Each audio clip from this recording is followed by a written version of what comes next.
Fabio Turchetto, presidente di ATVO, allora fra pochi giorni ricominciano le scuole, l'azienda di trasporti del Veneto Orientale, ovvero sia ATVO SPA, è pronta ad affrontare questa che è una nuova sfida? Siamo assolutamente pronti, in linea con quello che ci è stato caldamente raccomandato dalla Prefettura di Venezia e quindi a oggi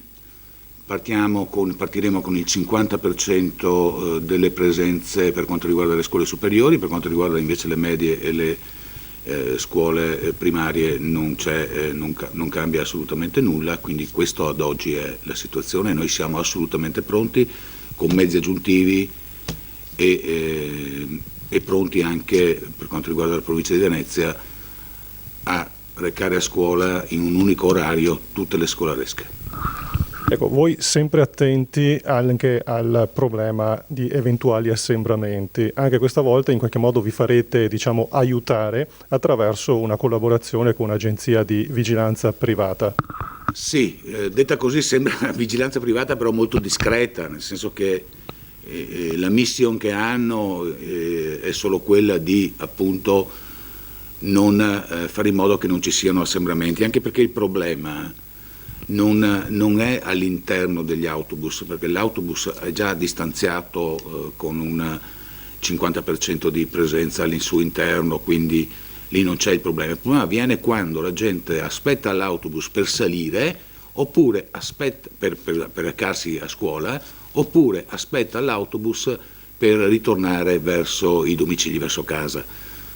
I ragazzi sono portati per loro natura,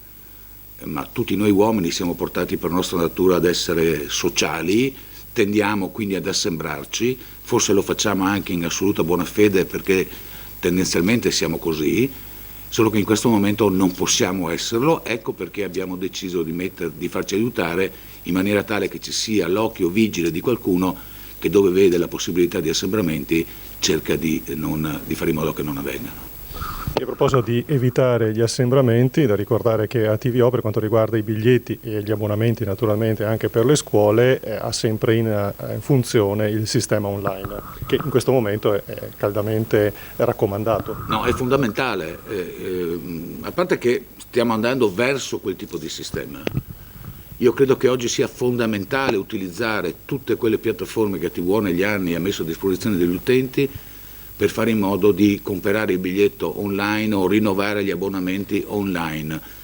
Otteniamo due benefici. Il primo beneficio è essere al passo con i tempi, le piattaforme ci fanno risparmiare tempo e lunghe code anche in determinati momenti. E poi in questo momento in particolare ci fanno risparmiare l'ipotesi di poter andare in un luogo dove ci possono essere più persone e quindi il contagio potrebbe anche esserci.